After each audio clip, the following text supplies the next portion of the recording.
Second world war 1945 के बाद दुनिया मेजरली दो पावर्स में बट के सामने आई। USA, United States of America, और दूसरी यूएसएसआर जो अभी रसिया के नाम से जाना जाता है। उसके बाद कोल्ड वॉर का एरा चालू हो चुका था। कोल्ड वॉर के एरा यानी मतलब जो आइडियोलॉजिकल वॉरफेयर, मिलिट्री और टेक्नोलॉजिकल एडवांसमेंट के बेसिस पे ये वॉर आगे से आने लगा। नेटो और वॉर्सो पैक्ट जैसे अलायंसेस सामने आने लगे, जिससे पावर्स का बैलेंस बना रहा। और साथ ही साथ न्यूक्लियर डेटरेंस, मतलब कि जो न्यूक्लियर पावर्स उभर रहे थे उसके बेसिस पे दुनिया बाइपोलर वर्ल्ड में चलता रहा। यूएस 1991 में सोवियत यूनियन का कोलैप्स हो गया, जिस वजह से जो बाइपोलर वर्ल्ड ऑर्डर चल रहा था अभी तक की वो समाप्त हो गया। और जैसे ही यूनिपोलर वर्ल्ड यूएसए की तरफ झुकाव ले रहा था, वैसे धीरे धीरे वर्ल्ड ट्रेड ऑर्गेनाइजेशन 1995 में जिसकी स्थापना हुई, उसका फॉर्मेशन हुआ। आगे की जो पॉलिसीज हैं वो मेनली ट्रेड पे फोकस करने लगी, इकोनॉमिक पॉलिसीज पे फोकस करने लगी, जिसके बेसिस पे आगे का जो वर्ल्ड ऑर्डर है वो चलता रहा। जो यूएसए की यूनिपोलैरिटी थी वो अब मिलिट्री पावर के बेसिस पे ना होके ट्रेड और इकोनॉमिक पॉलिसीज के सहारे आगे बढ़ने लगी। इसलिए मिलिट्री पावर जो यूएसए के हाथ में बहुत हद तक आगे आ चुकी थी, उसको साइडलाइन करते हुए जो ट्रेड पॉलिसीज हैं और जो इकोनॉमिक पॉलिसीज हैं और इनका जो कॉरपोरेशन है, ये साथ में चल के और बाइपोलर वर्ल्ड को एक पूरे इकोसिस्टम को तैयार करने में ट्रेड और इकोनॉमिक पॉलिसीज का बहुत ज़्यादा हाथ रहा है।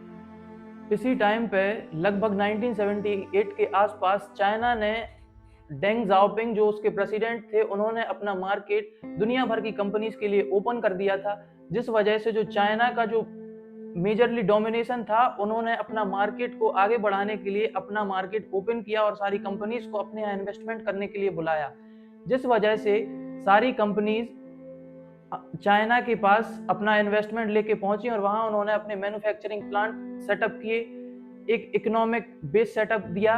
और चाइना धीरे धीरे करते हुए आज की डेट में यूएसए के अलावा दूसरी सबसे मेजर सुपर पावर उभर के सामने आई है। अगर आप इस चीज पे गौर करें तो यूएसए और चाइना ज्यादा दूर नहीं है when it comes to GDP numbers.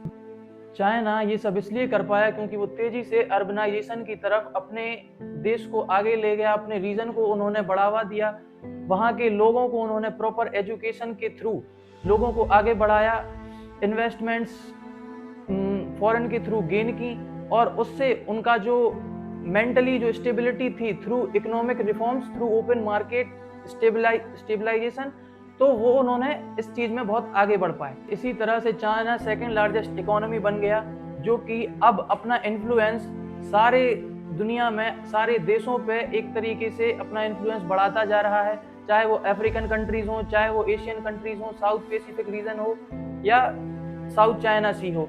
हर जगह चाइना ने उत्पात मचा के रखा हुआ है, सिर्फ और सिर्फ उसके इस इन्फ्लुएंस के कारण, जो कि 1978 में उसे ओपन मार्केट करने के थ्रू आज जो उसे मिल रहा है वो 1978 के थ्रू मिल पा रहा है। अब बात इस चीज की करते हैं कि चाइना का जो स्कोप है वो सिक्योर है, फ्यूचर के लिए वो उतना कारगर साबित होगा या नहीं।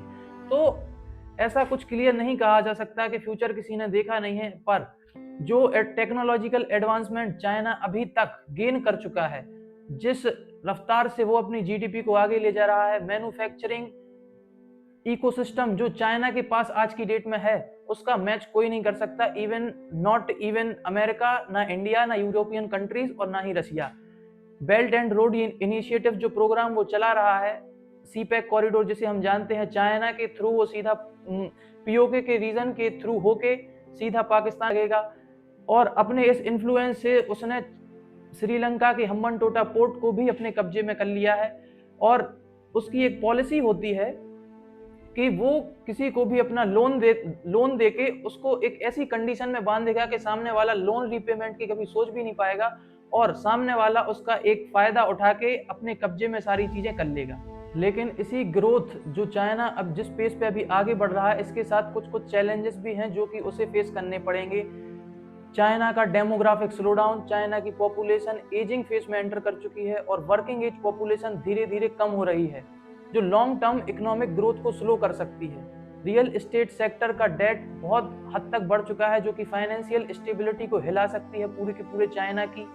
इसके अलावा यूनाइटेड स्टेट्स और वेस्टर्न कंट्रीज के साथ स्ट्रेटेजिक राइवलरी, ट्रेड रेस्ट्रिक्शंस और टेक्नोलॉजी बैन्स जो चाइना के एक्सपोर्ट लेड मॉडल पर प्रेशर डाल रहे हैं। ग्लोबल कंपनीज का China plus one strategy China के मैन्युफैक्चरिंग डोमिनेंस को ग्लोबली डाइल्यूट कर रहा है। ये तो बात हो गई चाइना की, अपने पड़ोसी मुल्क की। अब बात करते हैं अपन भारत की। भारत इस रेस में ज़्यादा पीछे नहीं है, जीडीपी के टर्म्स में भी नहीं, फास्टेस्ट ग्रोइंग इकोनॉमी आज की डेट में बन चुका है। इस ट्रांजिशन का श्रेय लगभग 1991 के एलपीजी रिफॉर्म्स को दिया जाना चाहिए, लेकिन उसमें एक शिकायत ये है कि ये जो रिफॉर्म्स जो 1991 में आए, पीवी नरसिम्हा राव की गवर्नमेंट जो लाई, ये बहुत पहले आ जाने चाहिए थे, शायद नेहरू के टाइम पे या शायद लाल बहादुर शास्त्री या इंदिरा गांधी के टाइम पे। चलो कोई ना, देर आए दुरुस्त आए। अब जो हमारी इकोनॉमी अभी परफॉर्म कर रही है 7.4 के आसपास पर ईयरली ग्रोथ का एस्टीमेट मिलाया गया है, जो कि बहुत अच्छा ग्रोथ रेट है। शायद ही है ऐसा कोई दुनिया में अभी इतनी पॉजिटिवली ग्रोथ के फेज में हो। दुनिया अभी इस टाइम पे बाइपोलैरिटी वर्ल्ड ऑर्डर के थ्रू चल रही है। बाइपोलैरिटी वर्ल्ड ऑर्डर माने के अभी दुनिया में मेजरली दो पावर ही है, यूएसए और चाइना, जो कि पूरी दुनिया को इन्फ्लुएंस करने की क्षमता अपने पास रखती हैं। चाइना अपने मैन्युफैक्चरिंग और प्रोडक्ट डेवलपमेंट टेक्नोलॉजिकल एस्पेक्ट के थ्रू, और यूएसए अपने मिलिट्री पावर, अपने बजट और अपना इन्फ्लुएंस वर्ल्ड ट्रेड ऑर्गेनाइजेशन और कई सारे ऑर्गेनाइजेशंस में, यूएनएससी, यूएन के थ्रू अपना इन्फ्लुएंस दुनिया भर पे बढ़ाया जा रहा है। 21st सेंचुरी में जियोपॉलिटिक्स में एक मेजर चेंज आने वाला है, जो कि मेजर चेंज होगा मल्टीपोलर वर्ल्ड का फॉर्मेशन होना। पहली बार अभी तक के 2026 तक अभी तक जो मल्टीपोलर वर्ल्ड अभी तक फॉर्म नहीं हुआ है, जो कि अब होने जा रहा है। यूरोपियन यूनियन कंट्रीज यूएसए से दूर भाग रही हैं, रशिया अपना अलग ही एक धुन में खोया हुआ है, और भारत जो कि साइलेंटली इकोनॉमी अपनी राइज करता जा रहा है। इंटरनली थोड़े से चैलेंजेस हैं, पर एक्सटर्नली या वर्ल्ड ऑर्डर में देखे जाएं तो भारत बहुत आगे इस चीज में आ चुका है। तो अभी अभी जैसा आप सब देख सकते हैं, यूएसए जो भी कर रहा है, वो क्या कर रहा है क्या नहीं कर रहा है। ट्रम्प साहब बहुत ही आगे आके बहुत ही एक बकचोदी वाले मूड में आ चुके हैं।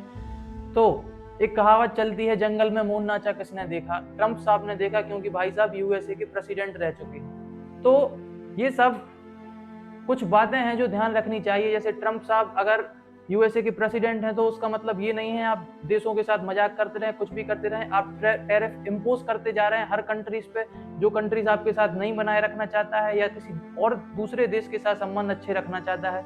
जैसे रिसेंटली अभी एक इवेंट हुआ है कि ट्रम्प ने धमकी दी है ग्रीनलैंड को कि या तो आप हमें अपना आइलैंड बेच दो, नहीं तो हम मिलिट्री इन्वेजन करके आपका आइलैंड छीन लेंगे। जिससे यूरोपियन कंट्री सारी की सारी भिनकी हुई हैं आपस में। भिनकी हुई का मतलब भिन भिनाई हुई हैं।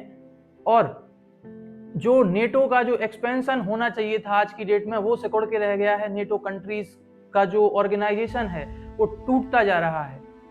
और उसके पहले जो प्रेसिडेंट, प्राइम मिनिस्टर जो भी हैं, मदुरो वेनेजुएला के जो थे, उनकी गवर्नमेंट को उन्होंने पूरा कोलैप्स करा दिया अपने ईगो के चक्कर में कि भाई साहब को वहाँ पे क्रूड पेट्रोलियम के अच्छे खासे रिजर्व हैं। शायद वर्ल्ड में सबसे ज़्यादा क्रूड पेट्रोलियम का रिजर्व वेनेजुएला में ही है। तो उन्होंने इस चीज़ का फ़ायदा उठाते हुए कि भाई साहब हम वहाँ की गवर्नमेंट गिरा सकते हैं और हम यूएसए के प्रेसिडेंट हैं, उन्होंने ये कांड कर दिया और प्रेसिडेंट मदुरो को अपनी यूएसए की जेल में ले गए।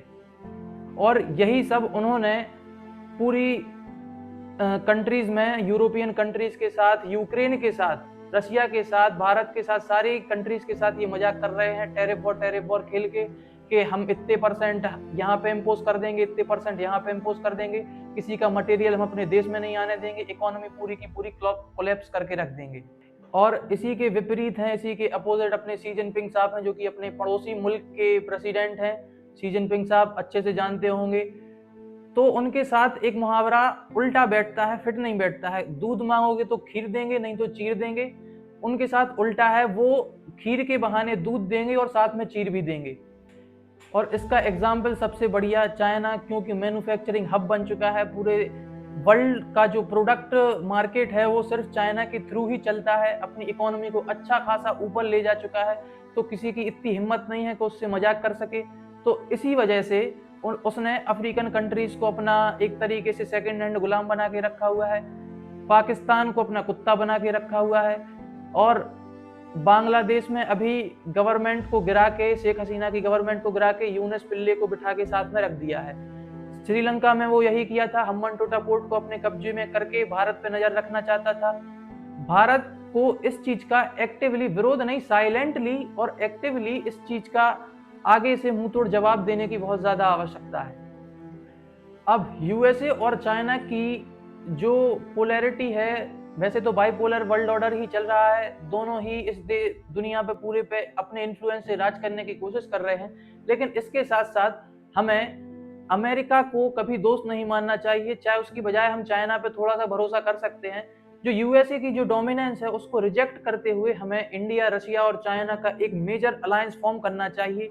मिलिट्री को छोड़ के, डिफेंस पैक्ट्स को छोड़ के, बाकी इकोनॉमिक पॉलिसीज, ट्रेड वॉर, जो ट्रेड इम्पैक्ट जो होता है, ट्रेड डेफिसिट, सरप्लस, इनको मेंटेन करके रखना चाहिए। टेक्नोलॉजिकल ट्रांसफर्स करने चाहिए, स्पेस रिसर्च करनी चाहिए, ये सब सारी चीजें हमें साथ में एजुकेशन पे इन्वेस्टमेंट देनी चाहिए, एजुकेशन पे पैसा लगाना चाहिए।